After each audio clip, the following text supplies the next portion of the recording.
Je vous présente la vanille. La vanille de Montréal. Regardez bien cette vanille, extraordinaire. La vanille est originaire du Mexique. 3 choses sont essentielles pour la vanille. 1, la chaleur, on est servi. 2, l'ombre, on met des filets noirs.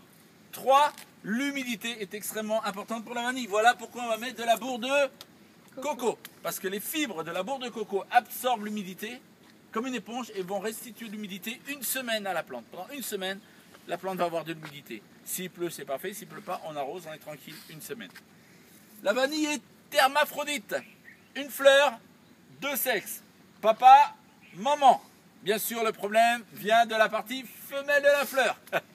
Évidemment, elle est complètement fermée, hermétiquement fermée. Pire qu'une capote, il n'y a rien qui rentre dedans.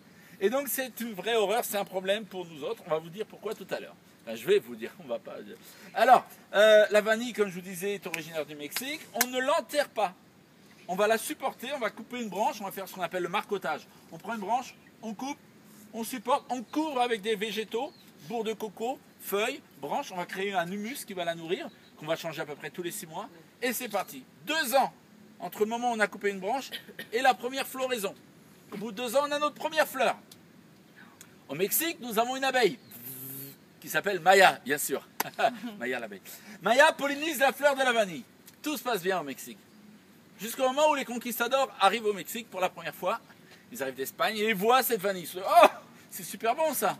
Bon allez, on fout une petite branlée au pastèque là, tant qu'à y être. Et on prend la vanille. Ils ont pris la vanille, ils ont exporté la vanille dans le monde entier. Dans les colonies espagnoles où le temps permettait le développement de la vanille. Très vite, il y a eu des plantes de vanille. Au bout de 2 ans, il y a eu des fleurs de vanille. Mais zobilamouche, il n'y avait pas de gousse de vanille. Oh merde, qu'est-ce qui se passe ça? Oh, ils sont retournés au Mexique pour apprendre un peu mieux avec les botaniques.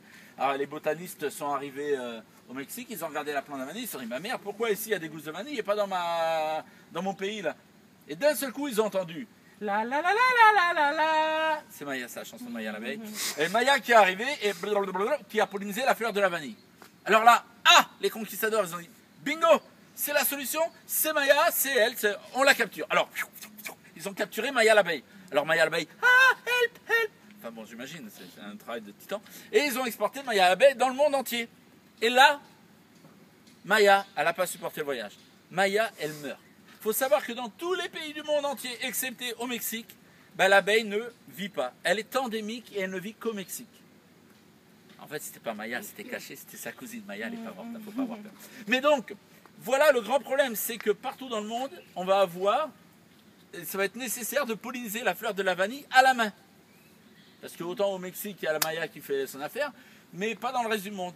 Et voilà pourquoi c'est tellement cher, parce que tous les matins, on va aller dans les plantations de vanille, on va voir les fleurs de vanille qui sont vertes, on va prendre un petit morceau de bois comme un cure-dent, hein, et on va prendre le pollen dans la partie mâle de la fleur, et avec le pollen sur la partie mâle, sur le morceau de bois, on va, parce que vous vous rappelez, elle est fermée la partie femelle, la vache, on va forcer la partie femelle, paf.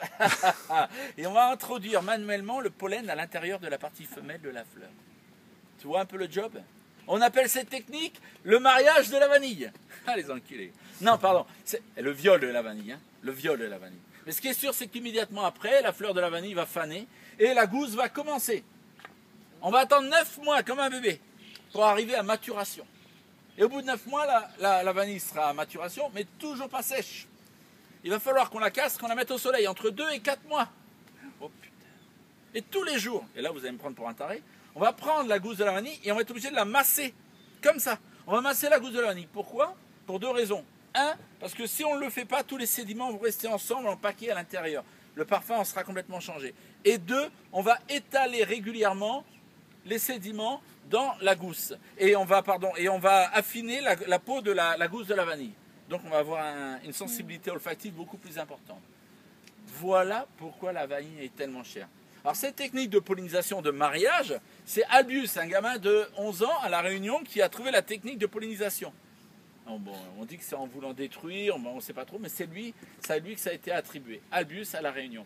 Alors, je voudrais quand même revenir au Mexique.